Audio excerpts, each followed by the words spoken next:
أعوذ بالله من الشيطان الرجيم بسم الله الرحمن الرحيم عن أبي هريرة رضي الله تعالى عنه قال رسول الله صلى الله عليه وسلم ما بين بيتي ومنبري وروضة من رياض الجنة أو كما قال رسول الله صلى الله عليه وسلم۔ پہلے اس حدیث کا ترجمہ، اس کے بعد پھر اس کی صرف و نقط کی بات نہیں۔ اب اس کے اندر سرکار علیہ السلام نے فرمایا ما بینا، فرمایا جو میرا گھر اور میرا منبر کے درمیان جو ہے وہ جنت نہیں بلکہ روضۃ من ریاض الجنہ، فرمایا وہ جنت نہیں بلکہ ریاض الجنہ۔ اب یہاں پر فرمایا کہ پیارے، اس لیے آج انسان کوشش کرتا ہے کہ میرا گھر لندن کے اندر ہو، میرا گھر دبئی کے اندر ہو، اس لیے کہ بھئی وہاں پر ایک خوبصورت علاقہ ہوگا، میری ٹور بنے گی۔ تو فرمایا پیارے حبیب، ہر ایک کی چاہت ہوتی ہے کہ اس کا گھر خوبصورت ہو۔ تو پیارے حبیب، تیرے پر میں نے پورا الف لام میم سے لے کے والناس تک قرآن نازل کیا، تو اب تو میرا حبیب خدا ہے، اور فرمایا تو وجہ کائنات ہے، تخلیق کائنات ہے، جانے کائنات ہے۔ تو حبیب خدا، اب تیری جس جگہ پر سرکار دنیا میں مسکن ہے، جس دنیا میں سرکار ہے، فرمایا پیارے اب تیری زمین جس جگہ پر دنیا کی جو جگہ ہے، فرمایا وہ بھی اب جبرائیل جاؤ اس جگہ کو بھی جنت کا ٹکڑا بنا۔ تو جہاں پر سرکار دنیا میں جلوہ گر ہے وہ بھی جنت کا ٹکڑا ہے۔ اور سرکار نے فرمایا وہ ممبری، اور فرمایا میرا ممبر بھی یہ بھی ریاض الجنہ ہے۔ اور فرمایا کیوں؟ فرمایا اس لیے اس ممبر پر چڑھ کے قرآن سنانا ہے، اور فرمایا وہ قرآن سنانا ہے جو جبرائیل لکھ کر ہے، جو اللہ نے نازل کیا۔ فرمایا قرآن میرا اور نازل حبیب خدا پہ کرنا ہے۔ تو پیارے جس جگہ پر سنانا ہے وہ جگہ بھی زمینی نہ ہو، جاؤ اس ممبر کو بھی جنت کا ٹکڑا بنا۔ اب وہ ممبر بھی سرکار کا، وہ بھی جنت کا ٹکڑا۔ اور دوسرا کہا، یہ بھی حدیث ہے، عمدۃ القاری اٹھا کے دیکھے، فرمایا جہاں پر سرکار کے قدمین شریفین ہے، جس سرکار ممبر پر خطبہ ارشاد فرماتے ہیں اور جس پر سرکار کے ممبر پر قدم شریف لگتے تھے، آج اسی قدم کے بالکل اسی سمت پر آب کوثر ہے۔ اور فرمایا پیارے جہاں پر سرکار کے ممبر پر قدم لگے، آج اللہ نے اسی سمت پر آب کوثر بنا دی ہے۔ فرمایا مطلب کیا؟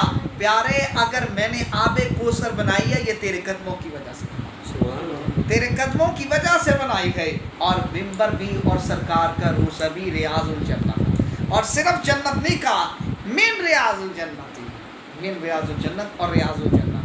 اب اس حدیث کے راوی حضرت ابو ہریرہ ہیں، اور سب سے زیادہ حدیث کو جو روایت کرنے والے ہیں حضرت ابو ہریرہ رضی اللہ تعالیٰ عنہ سے کثرت سے حدیثیں ہیں، راوی مرویات ہیں۔ اور ابو ہریرہ تو حافظے کے کمزور تھے، اور جب بھی کوئی بات یاد کرتے ہیں تو بھول جاتے تھے۔ اور سرکار نے صلی اللہ علیہ وسلم نے فرمایا یا سرکار میں جو بھی یاد کرتا ہوں مجھے بھول جاتا ہے۔ تو سرکار نے صلی اللہ علیہ وسلم نے فرمایا اپنی چادر اٹھا، اور سرکار نے چادر پر ماری اور فرمایا الا صدری، اس کو اپنے سینے پہ لگایا، اور جب سینے پہ لگایا فرمایا وہ ناسی فرمایا اس کے بعد میں بھولا گئی، اس کے بعد مجھے کوئی بات نہیں بولی۔ اور پھر وہ حدیث کی حافظ بن گئی، جو بھی بات سرکار سے سنی اس کو من و عن بیان کیا۔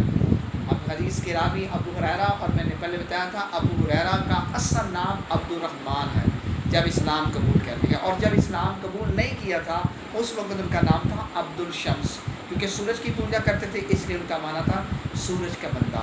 تو اب جب دور جاہلیت میں اور جب اسلام قبول کیا تو سرکار ان کا نام عبد الرحمن رکھا گیا، اور اس کے بعد ان کو بلیوں سے پیار تھا، اور سرکار نے فرمایا اے بلیوں والے صحابی۔ تو یہاں پر بہت سے لوگ اس کا ترجمہ کرتے ہیں بلیوں والے نہیں، حالانکہ وہ بلیوں کے باپ نے یہاں پر منع کیا جائے بلیوں والے صحابی۔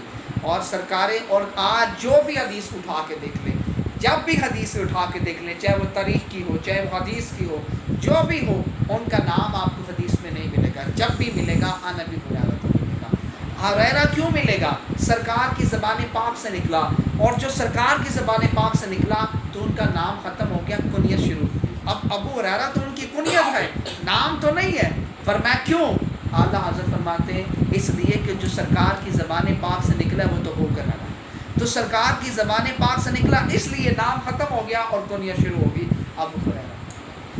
ان ابی ہریرہ تھا، اب ان حروف جارہ ہے، ابی ہریرہ تھا یہ غیر منصرف ہے، اور رضی اللہ، رضا یردی یہ فعل ہے، اور اللہ رضی اللہ اب ہاں کے اوپر پیش کیوں ہے؟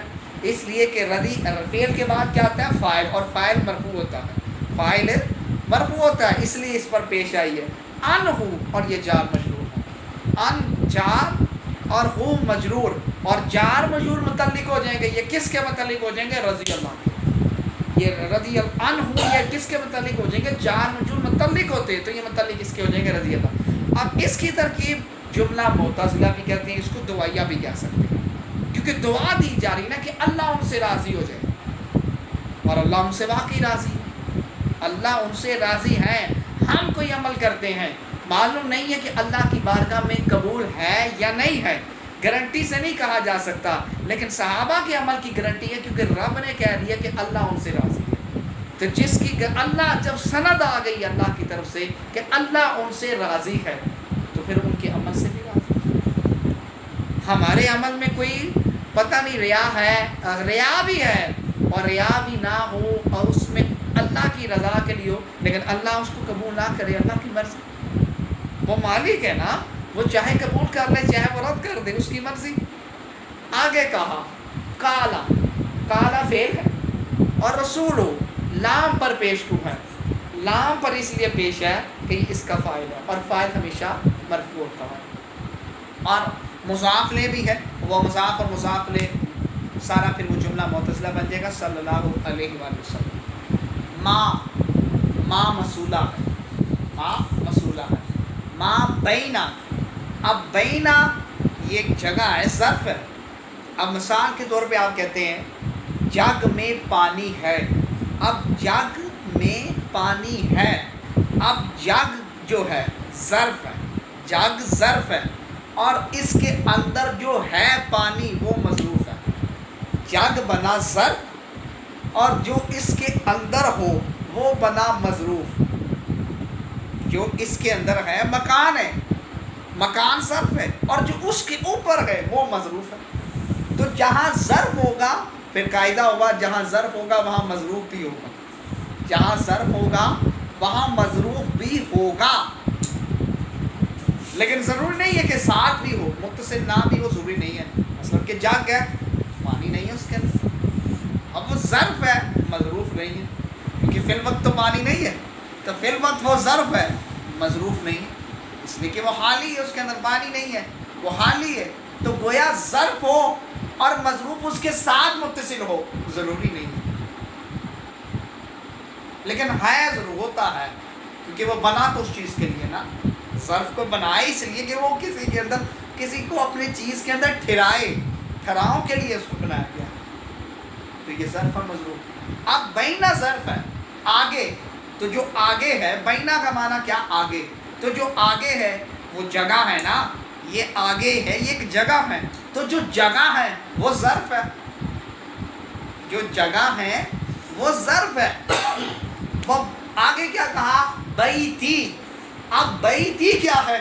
بیتی، بیتی مضاف اور تی مضاف لے، مضاف اور مضاف لے، واو عاطفہ، واو عاطفہ، واو عاطفہ ممباری، پھر یہ ممباری مضاف اور مضاف لے، ممباری پھر مضاف اور مضاف لے۔ اب پھر ایک اور قاعدہ اس پر آئے گا، کیونکہ یہاں پر آیا ہے بیتی و ممباری، تو اب بیتی کے درمیان کیا پہلے کیا ہے؟ واو، بیتی کے درمیان میں کیا ہے؟ واو، تو جو واو ہو وہ واو، اب یہ واو ہوئی عاطفہ، واو جملے کو ملانے کے لیے آتی ہے، ایک کلام کو دوسرے کلام سے جوڑنے کے لیے آئی، تو اس کو ہم واو عاطفہ کہتے ہیں۔ اب واو عاطفہ، اور جو واو عاطفہ سے پہلے جو لفظ ہوگی، جو پہلی عبارت ہوگی وہ کیا ہوگی؟ معطوف علیہ، اور جو واو کے بعد ہوگی یعنی ما بعد وہ معطوف، پہلے معطوف علیہ اور پھر واو عاطفہ، اور واو کے بعد جو ہوگی وہ معطوف۔ اب پھر معطوف اور معطوف علیہ مل کر کیا بنے؟ پیچھے آیا تھا ما، تو ما کا ہمیں چاہیے صلہ، اور یہ ما مطوف اور مطوف لے بن جائے گا ما کا صلہ، اور ما کا صلہ بن کر بن جائے گا یہ مبتدا۔ اب آگے روزتو، آگے ہے روزتو۔ بعض لوگوں نے کہا کہ بھئی یہ روزہ تو بالکل روزہ تو یہ ریاض کی صفت ہے، کیونکہ روزہ کیا ہے؟ یہ ریاض الجنہ، روزہ ریاض الجنہ، تو یہ اس کی صفت ہے۔ اب مصروف پر صفت کا اعراب ایک ہوتا ہے، اصل میں ریاض ہوئی تھا، لیکن اس پر من نے آ کر اس کو زیر دے دیے، کسرہ دے دیا ہے، حروف جارہ بھی حروف جارہ بھی جر دیتے ہیں، مسافرے بھی مجرور ہوتا ہے، حروف جارہ بھی کسرہ دیتا ہے، تو یہ دو چیزوں کی وجہ سے زیر آتی ہے اس پر۔ تو اب یہ ہو گیا مطلوب۔ اب یہ روزہ تو کیا ہے؟ میں نے اس کو، مجھے نہیں بارہ، اس کو روزہ تو یہ مبتدا ثانی ہے، اور کالا ما بینا و بیتی و منبری یہ مبتدا اول، روزہ تو مبتدا دوئم۔ انہوں نے کہا کہ دو مبتدا کیسے آ سکتے ہیں؟ بالکل آئے۔ آپ سورہ خلاص کا مطالعہ کریں تو سورہ خلاص کے اندر ترکیب میں نے بتائی کہ کل فعل ہے، کل آپ فرما دیجئے۔ اب اللہ نے اپنا ہونے کا اعلان بھی خود نہیں کیا، بلکہ کہا پیارے میں ایک ہوں، اپنے یکتا ہونے کا اعلان بھی سرکار سے فرمایا، کل آپ فرما دیجئے۔ امر کا صحیح ہے۔ اب کل فعل ہے، اب اس کا ہمیں، اب اس کے اندر انتا ضمیر فاعل، اب یہ فعل اور فاعل ہو گئے۔